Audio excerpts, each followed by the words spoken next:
and welcome to Nalbinding for Beginners, Part 1, the remake. In this video I'm going to be going through the very basics of how to work both on and off the thumb in York Stitch, aimed at helping beginner Nalbinders get into it. For those of you who don't know me, I'm Ylvathered. I'm a reenactor, an enthusiast of Nalbinding, and general chaos fairy, and welcome to my channel. For those of you who stumbled across this video by chance, if you're not already aware of what Nalbinding is, I have a small, conveniently pre-made video that you can check out all about what Nalbinding is and where it comes from. As I've said, I'm an enthusiast but by no means an expert in Nalbinding, so if this method doesn't quite work for you, feel free to find another method that does.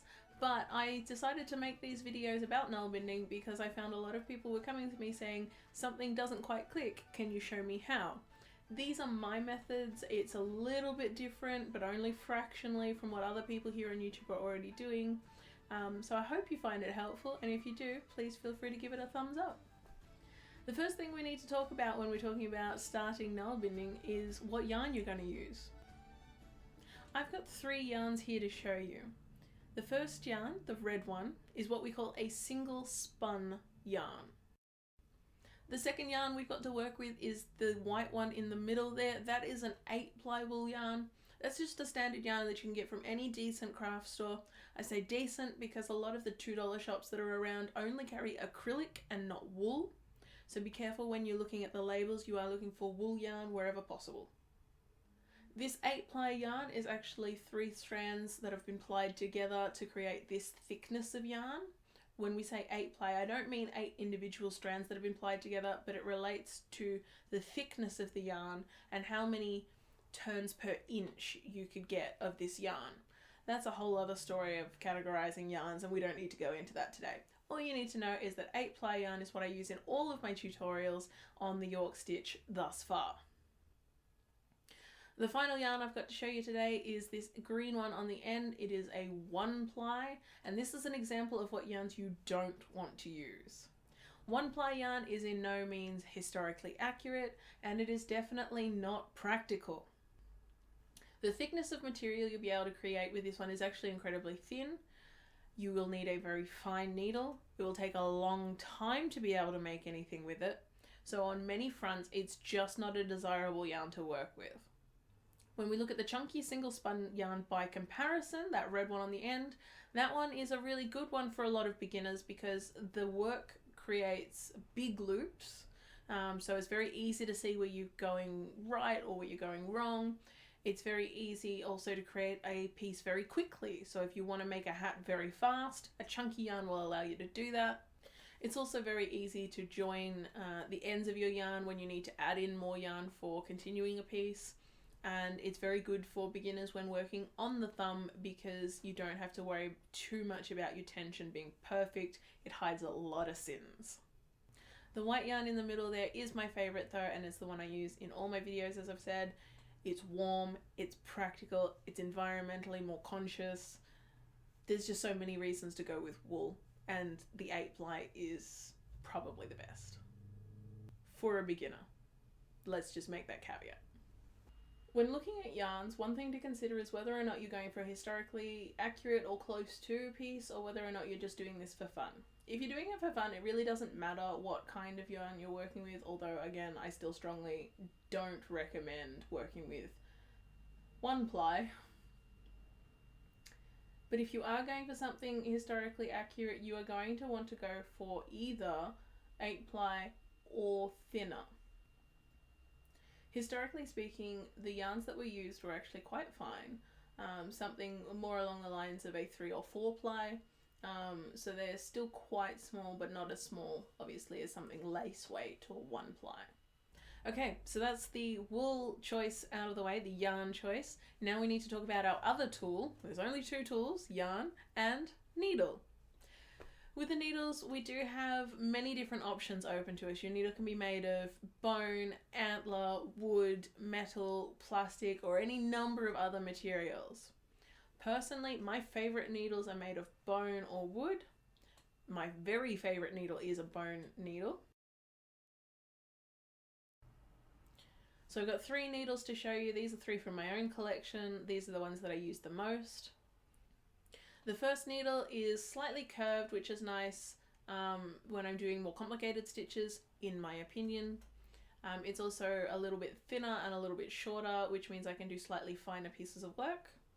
The second needle is the wood needle that I've got there. This one's a good one. It's one that I like when I'm out and about and just walking around, because it's so long I generally don't have to look at it as much. It's not as fiddly to do without looking. Having said that, it takes a little while to get to the point where you can Nalbind without looking, so don't feel pressured to be that proficient at it straight away.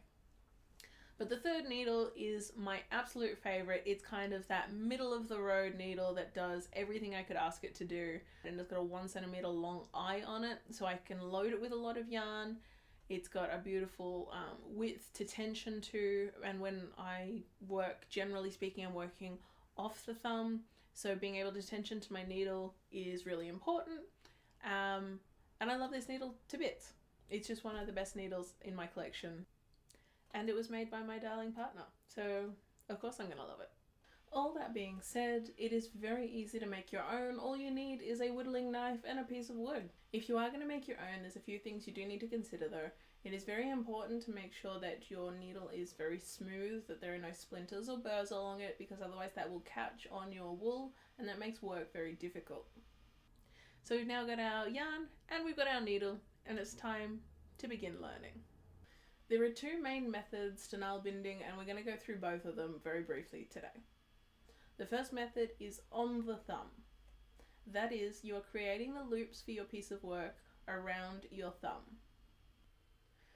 The second method is off the thumb, or otherwise known as freehand or freestyle, depending on where you're from. The freehand method involves tensioning your loops off your thumb to either the needle or to whatever your desired size is bigger than that. I personally prefer the freehand method, as whenever I work on the thumb, my loops end up far too big because I have rather thick thumbs. Whether you're starting with the on the thumb method or the off the thumb method, the first thing you need to do is start with a loop. I find it easiest for beginners if you start with what's called a slip knot. To create a slip knot, wrap the tail end of your yarn around your fingers and then tuck a little loop of yarn up underneath that yarn and tighten the knot. This gives you a nice easy beginning. And now, because we're working on the thumb, you need to put that loop on your thumb.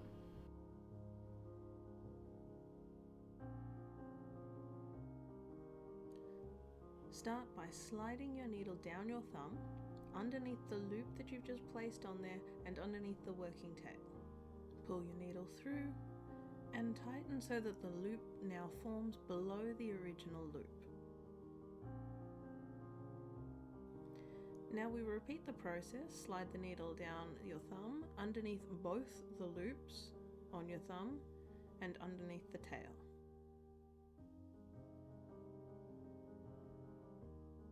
This top loop here, this loop we need to slide off our thumb, and we just let it rest there behind our thumb.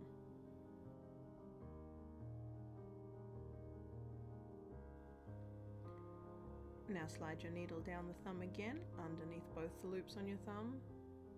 Pull your needle through and tighten it so that the third loop forms below the other 2. Slide that top loop off.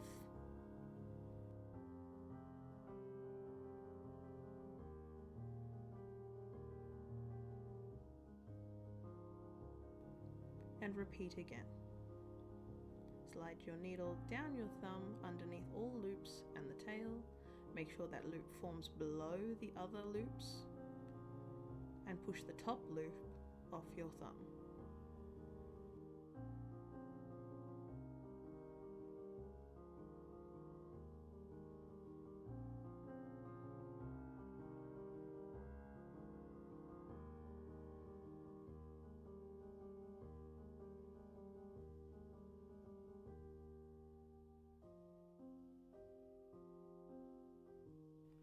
As you can see, it forms quite a loose chain of stitches, which makes it really hard to progress onto the next row. And even if you could progress onto the next row, it creates a really loose open weave.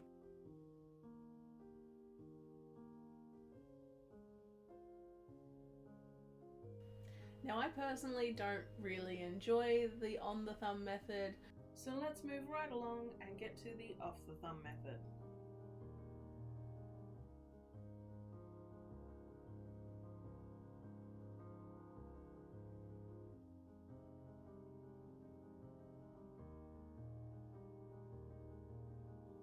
This time when we make our slip knot, we're not going to put it on our thumb, we're going to pinch it between our thumb and our forefinger. Again, keeping the tail in our hand and the working end off to the side. Pass your needle down through the loop and underneath the working end. Pull the needle through and tighten the loop so that it is roughly the same size as that initial loop you had. They should lay flat side by side. When you look at them from above, they'll almost look like a little pretzel. To make the third stitch, you want to pass your needle down in between where those two stitches intersect. Remember to also pass it underneath the working end.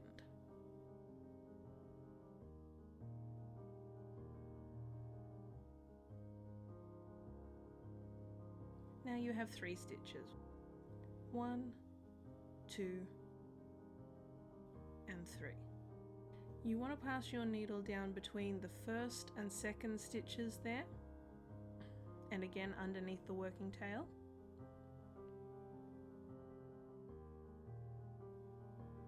Now you have 4 stitches.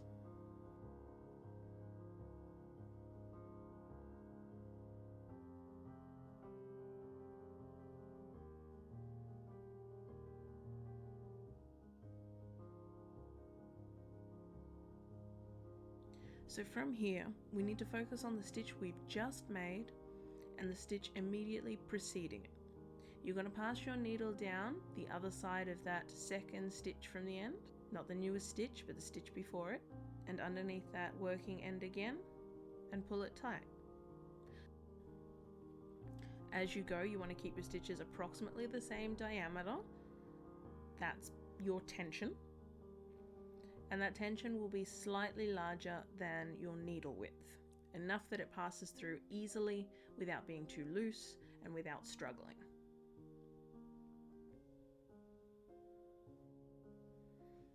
So again, 2 stitches in from the end, not your most recent stitch, but the one before it. On the other side of that stitch, pass your needle through, underneath the working tail as well, and pull through.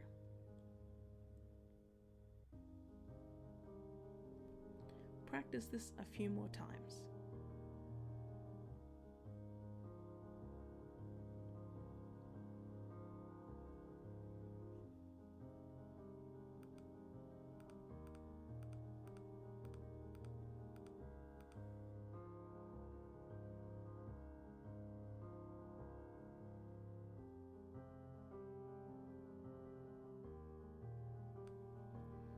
As you can see, there's quite a bit of difference between this chain and the chain for the on the thumb method.